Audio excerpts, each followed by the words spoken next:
আমার হাতে যে মাটি দেখতে পাচ্ছেন, এই মাটির সাথে আমার নিজের ব্যক্তিগত সম্পর্ক অনেক গভীর। আমার স্মৃতিতে যতটুকু মনে আছে, আমার বাবা যখন কৃষিকাজ করতেন, আমি সর্বপ্রথম ঠিক এই জমিটাতে আমি আমার বাবার জন্য ভাত নিয়ে আসছিলাম এবং বাবা মাঠে বসে ভাত খাইছে। আমার প্রথম এই স্মৃতিটা মনে আছে। আজকে এই সময়ের বিবর্তনে আমি এই ক্ষেতেই বসে আছি এবং এই ক্ষেতে কৃষকেরা মিষ্টি আলু রোপণ করেছে। আপনাদের হয়তো অনেকেরই সৌভাগ্য হয়েছে মিষ্টি আলু খাওয়ার। আলু আমরা অনেকভাবেই খেতে পারি।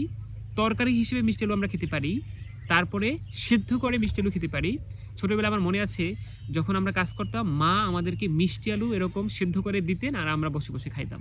তবে আমি আরও পছন্দ করি হচ্ছে মিষ্টি আলুটাকে পোড়া দিয়ে, মানে কাঁচা চুলায় পোড়া দিয়ে আমরা মিষ্টি আলুটাকে খেতে পারি। এই মিষ্টি আলুর রোপণ পদ্ধতিও বেশ চমৎকার। এই আলুর লতাগুলো হচ্ছে আগে তারা হচ্ছে কেটে পিস পিস করে, করার পরে হচ্ছে জায়গাটাকে সুন্দরভাবে প্রস্তুত করে, এরপরে ঠিক এরকমভাবে তারা হচ্ছে দুইটা জায়গা তৈরি করে এবং ঠিক দুই পাশে হচ্ছে এই যে হচ্ছে কোদাল দিয়ে কুপিয়ে সুন্দরভাবে রোপণ করে দেয়।